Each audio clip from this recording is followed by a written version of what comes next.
Due to his family's poverty, the boy began working delivering ice at the age of 15 after his daily arduous labor. He also had to endure humiliation from the wealthy kids while other 15-year-old men enjoyed the pleasures of sports cars and women. He could only engage in dirty and physically draining work. Though resentful of such social inequality, he was powerless to change it. One day a newspaper caught his attention. It was a legendary story about the billionaire Andrew. His experiences bore a striking resemblance to his own. This commonality deeply moved him. He swore he would become as successful as Andrew. Returning home, he confided in his father about his dream of becoming a billionaire, but his father harshly mocked him. You ain't ever gonna be rich. The only thing you can count on is always getting the short end of the stick. This heavy blow left him utterly disappointed. That night, looking at his mother lying ill in bed, his desire to succeed grew even stronger.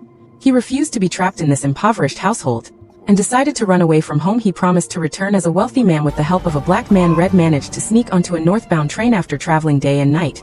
He arrived in a small town in Texas, following in others' footsteps. He came to a nearby farm. Fortunately, the farm owner was hiring laborers. Red tried his best to show his diligence. The employer, who appreciated hardworking individuals, decided to keep him on the farm.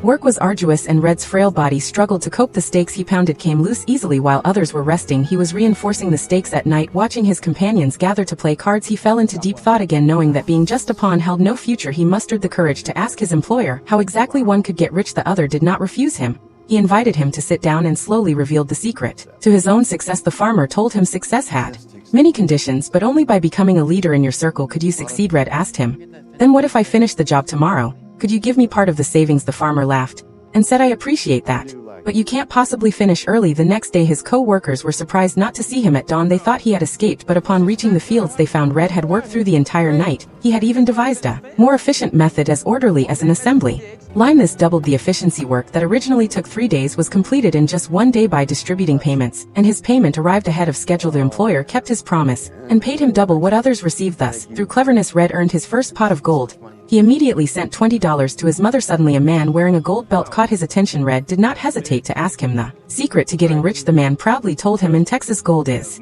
everywhere." Using his wits, he grasped the true meaning of these words, though the man added nothing more, and the idea of entering the oil industry began to take root in his mind.